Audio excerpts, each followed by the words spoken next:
अस्सलामुअलैकुम, welcome back. तो start करते हैं न्यू टॉपिक ऑस्मोरेगुलेटरी एडेप्टेशंस इन एनिमल्स, यानी कि ऐसे एनिमल्स जिनमें ऑस्मोरेगुलेशन होती है। तो उन्होंने अभी लास्ट टॉपिक हम लोगों ने पढ़ा था कि ऑस्मोरेगुलेटरी एनिमल्स को क्या क्या प्रॉब्लम्स फेस करनी पड़ती हैं।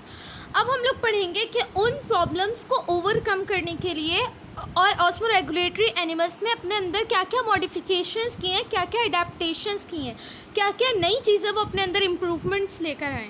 ठीक है, तो सबसे पहले हम बात करेंगे फ्रेश वाटर एनिमल्स के बारे में। ओके, सो अगर हम फ्रेश वाटर एनिमल्स की बात करें, the fresh water environment is hypotonic to animals. ठीक है, अब हाइपोटोनिक का क्या मतलब है कि अगर फॉर एग्जांपल ये फ़िश है, ठीक है, ये फ्रेश वाटर में है। अब ये फ़िश जब फ्रेश वाटर में है तो फ्रेश वाटर क्या होगा, इसके लिए हाइपोटोनिक होगा। वो हाइपोटोनिक क्यों होगा? क्योंकि फ्रेश वाटर ऐसा वाटर होता है जो बिल्कुल जिसके अंदर नमकियात बहुत ज़्यादा कम होती हैं, जिसके अंदर सॉल्ट कंसनट्रेशन बहुत कम होती है। ठीक है, अब उस वाटर में जब सॉल्ट कंसनट्रेशन यानी कि सॉल्यूट कंसनट्रेशन कम है, तो मैं पहले ही आप लोगों को in detail hypotonic, hypertonic, isotonic का कॉन्सेप्ट लास्ट लेक्चर्स में दे चुकी हूँ। हाइपोटोनिक एनवायरनमेंट वो कहलाएगी। क्यों? क्योंकि उस वाटर में सॉल्यूट कंसनट्रेशन कम है। ठीक है, therefore the main osmoregulatory problem of these animals is excess of water. ठीक है, अब जब उस वाटर में नमकियात सॉल्यूट बहुत कम होगा तो वाटर बहुत ज़्यादा होगा, और जब वाटर बहुत ज़्यादा होगा तो ऐसे एनिमल्स को फ्रेश वाटर में एक्सेस ऑफ वाटर की प्रॉब्लम फेस करनी पड़ेगी। एक्सेस ऑफ वाटर की मतलब पानी के ज़्यादा होने की problem. So fresh water animals show following adaptations to overcome this problem. अब इस प्रॉब्लम को ख़त्म करने के लिए फ्रेश वाटर एनिमल्स को कुछ एडेप्टेशंस करनी पड़ेंगी। Number 1, these animals continuously excrete large volume of dilute urine. अच्छा देखें, अब एक चीज़ होती है डाइल्यूट, ठीक है, और एक चीज़ होती है कंसनट्रेटेड। ठीक है, डाइल्यूट क्या होता है और कंसनट्रेटेड क्या होता है, इसका कॉन्सेप्ट थोड़ा समझिएगा। ठीक है, एक ग्लास पानी है, उसके अंदर मैंने 2 चम्मच चीनी डाली है, ठीक है, और एक दूसरे ग्लास में भी उतना ही पानी है और उसके अंदर मैंने 8 चम्मच चीनी डाली है। ठीक है, चीनी क्या है, सॉल्यूट है, और पानी क्या है, सॉल्वेंट है। तो जिस ग्लास में 2 चम्मच चीनी है वो ग्लास पानी का डाइल्यूट सॉल्यूशन है। वो डाइल्यूट सॉल्यूशन क्यों है? क्योंकि उसके अंदर सॉल्यूट की कंसंट्रेशन कम है, सॉल्वेंट की यानी कि वाटर की कंसंट्रेशन उसके मुकाबले में बहुत ज़्यादा है। जबकि अगर मैं दूसरे वाले ग्लास की बात करूँगी तो उसके अंदर वही एक ही गिलास पानी है, लेकिन सॉल्यूट की कंसंट्रेशन 8 चम्मच है। तो वो कंसंट्रेटेड सॉल्यूशन है जिसमें सॉल्यूट की कंसंट्रेशन ज़्यादा होती है। जितनी ज़्यादा होगी वो उतना ज़्यादा कंसंट्रेटेड होगा। जिस सॉल्यूशन के अंदर सॉल्यूट की कंसंट्रेशन यानी कि सॉलिड की कंसंट्रेशन या जो भी चीज़ डिज़ोल्व हम कर रहे हैं उसकी कंसंट्रेशन जितनी कम होगी वो उतना ज़्यादा डाइल्यूट होगा। ठीक है, तो ऐसे एनिमल्स क्या करते हैं, डाइल्यूट यूरिन का लार्ज वॉल्यूम एक्सक्रीट करते हैं, यानी कि बहुत ज़्यादा अमाउंट में यूरिन एक्सक्रीट करते रहते हैं कंटिन्यूसली। हर थोड़ी देर के बाद वो यूरिन एक्सक्रीट करते हैं। ठीक है, और वो यूरिन किस फॉर्म में होता है, डाइल्यूट यूरिन होता है वो, यानी कि उसके अंदर नमकियात कम होती हैं। ठीक है, तो इससे क्या होगा, अब उसके बाद देखें, their kidneys reabsorb salts that are required in the body। ठीक है, क्यों? क्योंकि वो डाइल्यूट यूरिन क्यों एक्सक्रीट करते हैं डाइल्यूट यूरिन? क्यों? क्योंकि वो अपने जो नमकियात हैं जो उनके बॉडी के अंदर सॉल्यूट है वो बहुत ज़्यादा एक्सक्रीट नहीं कर सकते अपने यूरिन में, क्योंकि पहले ही उन्हें नमकियात की कमी है। उनके बाहर का जो एनवायरनमेंट है उसमें पहले ही पानी ज़्यादा है, उसमें पहले ही सॉल्यूट कम है। अब अगर उनकी बॉडी में जितना सॉल्यूट है वो उतना भी एक्सक्रीट कर देंगे यूरिन के फॉर्म में, तो फिर उनकी बॉडी क्या करेगी? उनकी बॉडी को सॉल्यूट की ज़रूरत है, इसलिए वो ज़्यादा सॉल्यूट यूरिन के फॉर्म में एक्सक्रीट नहीं करेगी, इसलिए वो डाइल्यूट यूरिन एक्सक्रीट करेंगे। ठीक है, समझ में आ रही है? उसके बाद देखें, they remove extra salts in the form of ions to make their internal environment less hypertonic. ठीक है, अब उनकी बॉडी के अंदर जितने they remove extra salts in the form of ions, ions की फॉर्म में, यानी कि चार्जेस की फॉर्म में। आइंस क्या होते हैं, अगर किसी फॉर एग्जांपल सोडियम है, ठीक है, तो ये अभी एटम है, लेकिन अगर इसके ऊपर मैं पॉजिटिव लगा दूं तो ये क्या बन जाएगा, ये आयन बन जाएगा, ठीक है। जिस चीज़ के ऊपर पॉजिटिव या नेगेटिव आ जाता है वो चीज़ आयन बन जाती है, ठीक है। अब इनके अंदर जो एक्स्ट्रा सॉल्ट्स मौजूद होंगे, ठीक है, अगर इनके बॉडी के अंदर एक्स्ट्रा सॉल्ट्स मौजूद होंगे तो वो उसे आयंस की फॉर्म में रिमूव करेंगे ताकि अपनी बॉडी के अंदर के एनवायरनमेंट को ज़्यादा हाइपरटोनिक ना होने दें, ठीक है। फॉर एग्जांपल मैंने आप लोगों को इससे पहले भी समझाया कि किसी चीज़ का बहुत ज़्यादा कम होना भी नुकसानदेह है और लिमिट से ज़्यादा होना भी नुकसानदेह है, ठीक है। अब वो एक्स्ट्रा यूरिन में बहुत ज़्यादा सॉल्यूट्स एक्सक्रीट नहीं कर सकते, कंसनट्रेटेड यूरिन एक्सक्रीट नहीं कर सकते, क्योंकि पहले से ही उन्हें ये प्रॉब्लम है कि उनके पास वाटर ज़्यादा है एनवायरनमेंट में और सॉल्यूट कम है, ठीक है। तो वो ज़्यादा यूरिन में सॉल्यूट अपना एक्सक्रीट नहीं कर सकते, वो उसे बचा के रखेंगे। उनकी बॉडी जितनी ज़्यादा उनको नमकियात की ज़रूरत होगी उसे उतना ज़्यादा रीअब्जॉर्ब करेगी, वापस से एब्जॉर्ब करेगी, बॉडी से बाहर नहीं निकलने देगी। लेकिन किस लिमिट तक के, उस लिमिट तक के वो अपने बॉडी के अंदर सॉल्ट्स को रीअब्जॉर्ब करेंगे जिस लिमिट तक के, जो उनकी बॉडी का सेट पॉइंट है, जिस लिमिट तक के उनकी बॉडी की आइडियल रेंज है, जिस लिमिट तक के सॉल्यूट्स को होना चाहिए। अगर वो उससे ज़्यादा बढ़ने लग जाएंगे सॉल्यूट्स तो फिर उनकी बॉडी में जब ज़्यादती हो जाएगी सॉल्यूट की तो उनकी बॉडी हाइपरटोनिक बन जाएगी। और हाइपरटोनिक यानी कि किसी चीज़ का जिस तरह कम होना नुकसानदेह उसी तरह बहुत ज़्यादा होना भी नुकसानदेह, तो वो अपनी बॉडी को हाइपरटोनिसिटी से बचाने के लिए, हाइपरटोनिक होने से बचाने के लिए जो एक्स्ट्रा सॉल्ट्स उनकी बॉडी में जमा हो जाएंगे वो उसे आयंस की फॉर्म में रिमूव कर देंगे, ठीक है। The ion removing cells are called ionocytes, ठीक है। अब वो क्योंकि आयंस की फॉर्म में रिलीज कर रहे हैं तो जिन सेल्स से आयंस रिलीज हो रहे हैं उनकी बॉडी के, वो सेल्स कहलाएंगे आयोनोसाइट्स, ठीक है। विच आर लोकेटेड, जो कहाँ पर होते हैं, जो एम्फीबियंस, एम्फी का मतलब होता है, एम्फी का मतलब होता है डुअल, ठीक है। डुअल का क्या मतलब है, डबल। तो जितने भी एम्फीबियंस होते हैं वो क्या करते हैं, वो अपनी डबल लाइफ जी रहे होते हैं, डबल फॉर्म में वो अपनी लाइफ जी रहे होते हैं, दो जगह पे फैसिलिटेट होते हैं। वो अपनी लाइफ वाटर में भी जी सकते हैं और लैंड पर भी जी सकते हैं, ज़मीन में भी जिंदा रह सकते हैं, पानी में भी जिंदा रह सकते हैं। फॉर एग्जाम्पल, बेस्ट एग्जाम्पल क्या है जो सबको बताओगे, फ्रॉग, मेंढक। मेंढक पानी में भी जी रहा होता है और ज़मीन पर भी जी रहा होता है, ठीक है। लैंड और वाटर दोनों उसका हैबिटाट है। तो ऐसे जो एम्फीबियंस होते हैं, आयोनोसाइट्स एम्फीबियंस की बॉडी में कहाँ पर मौजूद होते हैं, आयोनोसाइट्स ऐसे सेल्स जो एक्स्ट्रा सॉल्ट्स को आइंस की फॉर्म में रिलीज करें, वो सेल्स एम्फीबियंस एनिमल्स में, फॉर एग्जांपल फ्रॉग में उसके स्किन में प्रेजेंट होंगे। और अगर हम फिश की बात करें तो वो फिश के गिल्स में प्रेजेंट होंगे, ठीक है।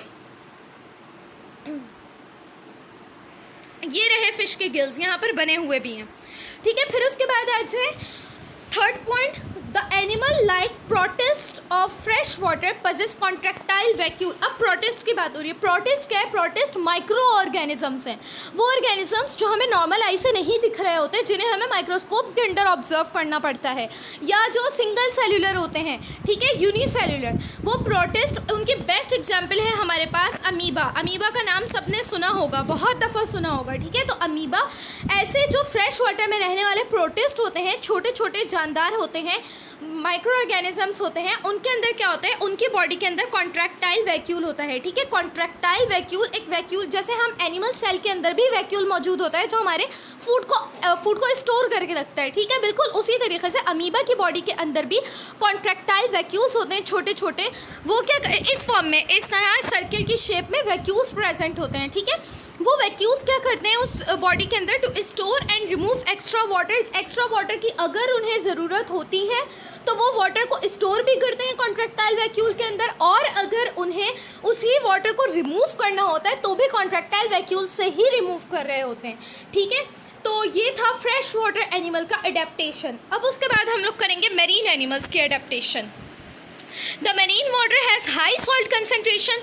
अब अगर कोई मेरीन, अच्छा उससे पहले हम लोग इस डायग्राम को देख लेते हैं। इस डायग्राम पर आप लोग आ जाए, देखें इसमें हमें क्या कह रहे हैं, gain of water and some ions in food, ठीक है, खाने की फॉर्म में। अब ये मछली अगर कोई भी खाना खा रही है समंदर में अपना, तो क्या होगा, ब्लैक कलर से देखें, इधर ब्लू कलर से वाटर है, जो भी ब्लू एरोज हैं सारे वाटर हैं, और जो भी ब्लैक एरोज हैं वो सारे सॉल्ट हैं। ठीक है, अब ये फिश क्या कर रही है, फूड के साथ साथ पानी भी अंदर ले रही है और कुछ आइंस को भी अंदर ले रही है समंदर से अपनी बॉडी के अंदर। जब कुछ ये खा रही होती है तो वो आइंस की फॉर्म में ले रही होती है। ठीक है, तो इसने अपना फूड ले लिया जिसमें इसके आइंस भी अंदर चले गए, यानी कि उस पानी में जितने भी नमकियात थे, जितने भी सॉल्यूट्स थे, जितने भी मिनरल्स थे, जो कुछ भी उसे रिक्वायरमेंट थे वो उसने अंदर ले ली। ठीक है, अच्छा उसके बाद क्या हुआ, uptake of salt ions by gills. अब कुछ सॉल्ट आइंस थे यानी कि सोडियम, पोटेशियम, क्लोरीन, वो उसने गिल्स के जरिए भी अंदर लिए। Osmotic water gain through gills. अब वही गिल्स से मतलब सिंपल आपको बताने का मतलब ये है कि जब वो कुछ अपना फूड इनटेक कर रही होती है तब भी उसकी बॉडी के अंदर वाटर और आइंस दोनों चीज़ें जा रही होती हैं। गिल्स से भी वो सॉल्ट आइंस को अंदर ले रही होती है और ऑस्मोटिक वाटर को भी ले रही होती है। ऑस्मोटिक वाटर का मतलब बाहर वाटर बहुत ज़्यादा है, अंदर वाटर बहुत कम है, तो हमेशा ऑस्मोसिस यही है कि हाई कंसनट्रेशन से चीज़ें लो कंसनट्रेशन की तरफ मूव करती हैं, यानी कि जिस चीज़ की क्वांटिटी जहाँ पर ज़्यादा है वहाँ से कम क्वांटिटी की तरफ मूव करती है। ऑब्वियसली फ़िश की बॉडी के अंदर कम वाटर है और बाहर ज़्यादा वाटर है, तो ऑस्मोटिक वाटर मूव करेगा बाहर से अंदर की तरफ। ठीक है, इसीलिए उसे ऑस्मोटिक वाटर कह रहे हैं क्योंकि वो ऑस्मोसिस के प्रोसेस के थ्रू अंदर आ रहे हैं। ठीक है, उसके बाद देखें ये दो जगह से वाटर और सॉल्ट्स अंदर जा रहे हैं। अब एक्सक्रीशन कहाँ से हो रही है, excretion of salt ions and large amount of water and dilute urine from kidneys. ठीक है, अब सॉल्ट आइंस का, ठीक है, थोड़े से सॉल्ट आइंस होते हैं और लार्ज अमाउंट ऑफ वाटर होता है। क्यों, क्योंकि इसे एक्सेस ऑफ वाटर की प्रॉब्लम फेस करनी पड़ रही है। इसकी बॉडी के अंदर पानी बहुत ज़्यादा हो रहा है, इसके आसपास पानी बहुत ज़्यादा है जिसके अंदर सॉल्यूट कंसनट्रेशन बहुत कम है। तो इसे इस प्रॉब्लम को फेस करने की वजह से इसने क्या एडेप्टेशन की कि ये ज़्यादा से ज़्यादा वाटर को, लार्ज अमाउंट ऑफ वाटर को एक्सक्रीट करेगी। ठीक है, क्यों, ताकि इसके अंदर पानी बहुत ज़्यादा ना भर जाए। जब ये large amount of water excrete करेगी तो साथ में कुछ सॉल्ट आइंस को भी रिलीज़ करेगी। अब जब इतने ज़्यादा वाटर में थोड़े से सॉल्ट आइंस होंगे तो मैंने आप लोगों को बताया यूरिन जो होगा वो क्या होगा, वो डाइल्यूट यूरिन होगा जो उसकी किडनी से रिमूव होगा, एक्सक्रीट आउट होगा। ठीक है, डाइल्यूट यूरिन की फॉर्म में वो बहुत ज़्यादा अमाउंट ऑफ वाटर और less amount of salt ions को एक्सक्रीट करेगी। फिर उसके बाद आ जाते हैं हम लोग adaptation of marine animals, marine water. अच्छा, मेरीन एनिमल्स को पढ़ने से पहले हमें क्या बात पता होनी चाहिए, मेरीन एनिमल्स ज़ाहिर है मेरीन वाटर में सर्वाइव करेंगे और मेरीन वाटर का क्या सिनेरियो होगा कि मेरीन जो फ़िश होगी, फॉर एग्जांपल यही फ़िश अगर मेरीन वाटर में है, ठीक है, तो मेरीन वाटर में सॉल्यूट की कंसनट्रेशन, आइंस की कंसनट्रेशन, सॉल्यूट जितने भी मिनरल्स हैं, सॉल्ट्स हैं, उनकी कंसनट्रेशन बहुत ज़्यादा होगी। ठीक है, उसके सराउंडिंग में, उसके एनवायरनमेंट में, उसके मीडियम में, उस वाटर में सॉल्यूट की कंसनट्रेशन बहुत ज़्यादा होगी। ठीक है, the marine water has high salt concentration. ठीक है, सबसे पहली बात तो ये कि मेरीन वाटर की सॉल्ट कंसनट्रेशन बहुत ज़्यादा होगी and therefore the animals who live in such environment have to face the problem of shortage of water.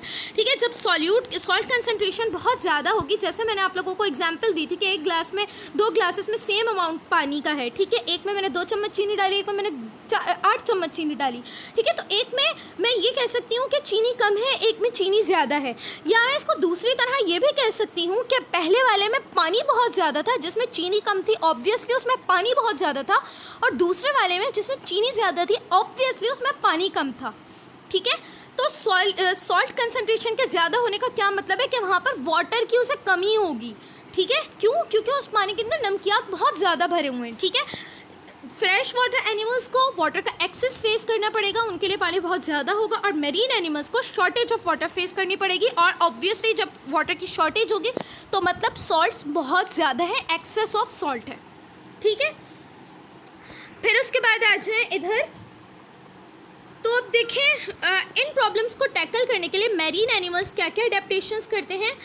Teleost, ठीक है, बोनी फिश जिस फिश के अंदर बोन्स होती हैं, continuously drink large amount of water to compensate water loss. Compensate का मतलब है कि वो उस चीज़ को ओवरकम करे। ठीक है, उस प्रॉब्लम को ख़त्म करने की कोशिश करे। ठीक है, तो उस प्रॉब्लम से कॉप अप करने के लिए, उस प्रॉब्लम से डील करने के लिए, उस प्रॉब्लम से टैकल करने के लिए वो क्या करेगी, बार बार लार्ज अमाउंट ऑफ वाटर वो कंटिन्यूसली ड्रिंक करती रहेगी ताकि उसको पानी की कमी ना हो। ठीक है, some marine fishes possess rectal glands in rectum. ठीक है। कुछ मेरीन फिशेस होती हैं जिनकी बॉडी, हमारी भी बॉडी में एक एक्सक्रीटरी ऑर्गन है रेक्टम, जहाँ से एक्सक्रीशन होती है, ठीक है। तो उनके रेक्टम के अंदर क्या होता है, रेक्टल ग्लैंड्स होते हैं। अब वो ग्लैंड्स क्या करते हैं, वो ग्लैंड्स स्टोर कर लेते हैं, जब ज़रूरत पड़ती है तब स्टोर कर लेते हैं, और जब ज़रूरत पड़ती है तब रिमूव भी कर देते हैं एक्स्ट्रा सॉल्ट्स को फीसिस के साथ। फीसिस क्या है, हम वॉशरूम जाते हैं, वो जो हम वेस्ट प्रोडक्ट जो निकलता है वो फीसिस होते हैं, ठीक है। एक होता है यूरिन, एक होता है फीसिस, ठीक है। अब फीसिस की फॉर्म में उनका रेक्टम, जहाँ से एक्सक्रीशन होनी है, एक्सक्रीटरी ऑर्गन है रेक्टम, रेक्टम में रेक्टल ग्लैंड्स होते हैं। वो रेक्टल ग्लैंड्स क्या करते हैं, जब ज़रूरत पड़ती है वो सॉल्ट्स को स्टोर कर लेते हैं, और जब ज़रूरत पड़ती है वो फीसेस के साथ यानी कि वेस्ट प्रोडक्ट के साथ उन्हीं सॉल्ट्स को बॉडी से रिमूव कर देते हैं, ठीक है। Some marine fishes retain urea in their body to make their internal environment less hypotonic, ठीक है। कुछ मैरीन फिशेस क्या करती हैं, यूरिया को, ठीक है, जो उनका वेस्ट प्रोडक्ट है यूरिया, फीसेस यूरिया से बनता है, ठीक है। जो उनका वेस्ट प्रोडक्ट है यूरिया, ठीक है, वो उसे क्या करते हैं, अपनी बॉडी के अंदर रिटेन करके रखते हैं, यानी कि रोक के रखती हैं। To make their internal environment less hypotonic, ताकि उनका इंटरनल एनवायरनमेंट कम से कम हाइपोटोनिक हो। हाइपोटोनिक क्या चीज़ है, पहले भी बता चुकी हूँ। हाइपोटोनिक किसी चीज़ का कम हो जाना, ठीक है। अब अगर वो अपनी बॉडी से बहुत ज़्यादा अमाउंट में सॉल्ट्स को एक्सक्रीट कर देगी यूरिया की फॉर्म में, फीसिस की फॉर्म में, तो क्या होगा, उसकी बॉडी में सॉल्ट्स कम हो जाएंगे, और बाहर के इन्वायरमेंट में, बाहर के पानी में तो वैसे ही सॉल्ट भरे पड़े हैं, बाहर सॉल्ट्स इतने ज़्यादा और उसकी बॉडी में एकदम से कम हो जाएंगे, तो उसकी बॉडी एकदम से हाइपोटोनिक हो जाएगी, ठीक है। तो वो क्या करती हैं, वो काफ़ी टाइम तक के यूरिया को अपनी बॉडी के अंदर रिटेन करके रखती हैं, रोक कर रखती हैं, ताकि उनकी बॉडी कम से कम हाइपोटोनिक हो सके, ठीक है। To counteract the toxicity of urea, अब अगर यूरिया उनकी बॉडी में रहेगा तो भी उनके लिए नुकसानदेह है, टॉक्सिक हो जाएगा, वो उनके लिए नुकसानदेह हो जाएगा। टॉक्सिन, जहर, हर वो चीज़ है जो आपको नुकसान पहुंचा रही है, ठीक है। तो उसके टॉक्सिसिटी से काउंटरएक्ट करने के लिए, यानी कि बचने के लिए, these fishes possess trimethyl amino oxide, TMAO, ठीक है। Trimethyl amino oxide, short form में TMAO, फुल फॉर्म में ट्राइमिथाइल अमाइनो ऑक्साइड, ठीक है। ये किस लिए, ये यूरिया की टॉक्सिसिटी को, यानी कि यूरिया के नुकसान को कम करने के लिए है, उनके ब्लड में नेचुरली प्रेजेंट होता है, ठीक है। अब ये क्या करता है, the urea and trimethyl amino oxide क्या करते हैं, ऑल्सो एक्ट एज ऑस्मोलाइट्स, ये भी ऑस्मोलाइट्स के तौर पर एक्ट करते हैं, ठीक है। यूरिया और ट्राइमिथाइल अमाइनो ऑक्साइड, ये दोनों उन फिशेस की बॉडी में एज ऑस्मोलाइट्स काम करते हैं। अच्छा, ये तो बता दिया एज ऑस्मोलाइट्स काम करते हैं। ऑस्मोलाइट्स क्या है, any substance that contributes to the regulation of osmotic pressure in cells and tissues. क्या मतलब हुआ, कोई भी ऐसी चीज़ जो कंट्रीब्यूट करे, यानी कि जो काम आए to the regulation of osmotic pressure को रेगुलेट करने के लिए, यानी कि ऑस्मोटिक प्रेशर को कंट्रोल करने के लिए, ठीक है। कोई भी ऐसी चीज़ जो ऑस्मोटिक प्रेशर को कंट्रोल करने के लिए काम आए, वो ऑस्मोलाइट्स कहलाते हैं, ठीक है। सेल्स और टिश्यूज़ में प्रेजेंट होते हैं। तो इनकी बॉडी में, इन फिशेस की बॉडी में जो यूरिया है और जो ट्राइमिथाइल अमाइनो ऑक्साइड है, ये एज ऑस्मोलाइट्स काम करते हैं। कैसे, मैंने आप लोगों को बता दिया, जब इन लोगों को ज़रूरत होती है कि ज़्यादा हाइपोटोनिक ना हो इनकी बॉडी, तो ये उसे यूरिया को वापस से स्टोर करके रख लेते हैं, अपनी बॉडी के अंदर रोक कर रख लेते हैं, एक्सक्रीट नहीं करते। और जब इन्हें लगता है कि इनकी बॉडी में बहुत ज़्यादा हो रहा है, तब ये उसे ज़्यादा अमाउंट में एक्सक्रीट आउट कर देते हैं, ठीक है। और जब ये इसे अपनी बॉडी के अंदर स्टोर करके रखते हैं, तो वो तो जहरीली चीज़ें, नुकसानदेह चीज़ें, उसे तो एक्सक्रीट आउट हो जाना चाहिए। तो उसके नुकसान से बचाने के लिए कुदरती तौर पर अल्लाह ताला ने इनकी बॉडी में ट्राइमिथाइल अमाइनो ऑक्साइड रखा है, जो उसे यूरिया के नुकसान से बचाती है। तो इस तरीके से ये जो एनिमल्स होते हैं, इनके अंदर ट्राइमिथाइल अमाइनो ऑक्साइड और यूरिया, ये दोनों ऑस्मोलाइट्स के तौर पर काम करते हैं, यानी कि इनकी बॉडी के ऑस्मोटिक प्रेशर को, इनकी बॉडी की नमकियात को, वाटर और जो सॉल्यूट कंसनट्रेशन है उसको मेंटेन करके रखने के लिए काम आती हैं, ठीक है। Excretion of salts ions from gills and urine, ठीक है। अब ये क्या करते हैं, अब ना सिर्फ ये यूरिन में अपने सॉल्ट आइन को एक्सक्रीट कर रहे होते हैं, इनकी बॉडी के अंदर क्या होता है, इनको एक्सेस ऑफ सॉल्ट्स की प्रॉब्लम फेस करनी पड़ती है। क्यों? क्योंकि इनके आसपास सॉल्ट्स बहुत ज़्यादा हैं।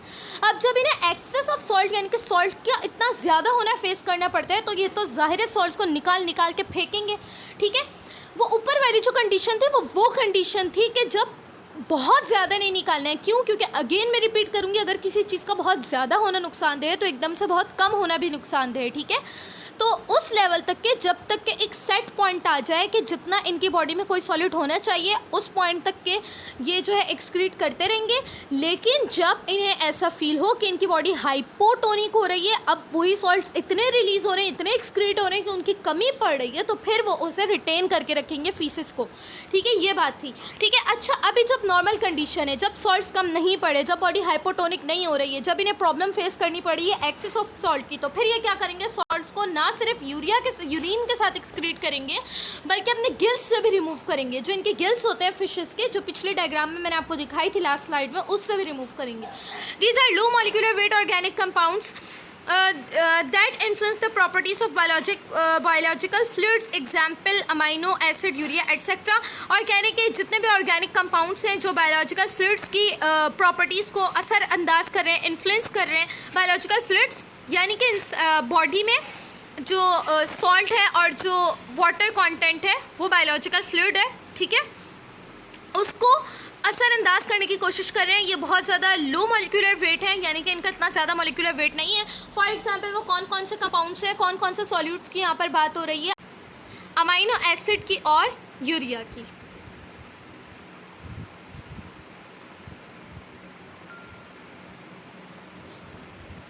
फिर उसके बाद आ जाए इस डायग्राम पर।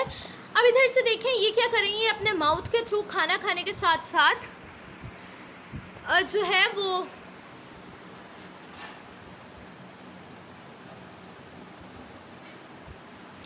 क्या कर रही हैं? माउथ के थ्रू खाना खाने के साथ साथ वाटर को भी गेन कर रही हैं, ठीक है, और साथ में सॉल्ट आइंस को भी ले रही हैं अपने फूड के साथ साथ, ठीक है। अच्छा, और ये साथ साथ gain of water and salt ions from drinking sea water, ठीक है। एक तो ये खाने के साथ इनकी बॉडी में वाटर और सॉल्ट आइंस आ रहे हैं, साथ साथ जब ये सी वाटर को ड्रिंक कर रही हैं तब भी इनकी बॉडी के अंदर ये चीज़ें आ रही हैं, ठीक है। Excretion of salt ions from gills. अब ये एक्सक्रीट कहाँ कहाँ से करेंगे? आप लोगों ने अगर गौर किया हो तो फ्रेश वाटर फिश में इंटेक ज़्यादा हो रही थी और एक्सक्रीशन कम हो रही थी, ठीक है। इधर देखें, इंटेक कम, एक्सक्रीशन उससे ज़्यादा है। क्यों? क्योंकि इनके पास सॉल्ट्स बहुत ज़्यादा हो रहे हैं जिसे इन्हें रिमूव करना है। तो ये कहाँ कहाँ से रिमूव करेंगे? वहाँ पे सिर्फ यूरिन के साथ ही रिमूव कर रहे थे। यहाँ पर excretion of salt ions from gills, हम लोगों ने अभी पीछे पढ़ा, गिल्स से भी रिमूव करेंगे। Osmotic water loss through gills and other parts of body surface, ठीक है। ऑस्मोटिक वाटर को ये ना सिर्फ गिल्स से रिमूव करेंगे बल्कि अपनी बॉडी के सरफेस से भी, जहाँ जहाँ से इन्हें मौका मिले, मतलब जहाँ जहाँ से, जैसे प्लांट्स में ट्रांसपायरेशन हो रही होती है, उनके लीफ से वाटर एवापोरेट हो रहा होता है, वैसे इनकी सरफेस से भी जहाँ जहाँ से इन्हें जगह मिलेगी वाटर रिमूव होगा। Excretion of salt ions and small amount of water in scanty urine from kidneys, ठीक है। अब सॉल्ट आइंस देखें, स्कैंटी यूरिन क्या है इसको आप लोग समझ लें। यहाँ पर इस वर्ड को काट कर आप कंसनट्रेटेड यूरिन भी लिख सकते हैं, ठीक है। कंसनट्रेटेड का कॉन्सेप्ट मैंने आप लोग को दे दिया है, एक ही बात है दोनों।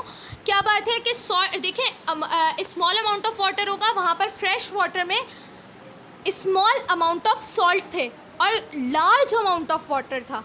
यहाँ पर स्मॉल अमाउंट ऑफ वाटर होगा क्योंकि इनके पास वैसे ही पानी की किल्लत है, पानी की कमी है, तो ये पानी को तो कम ही रिलीज़ करेंगे।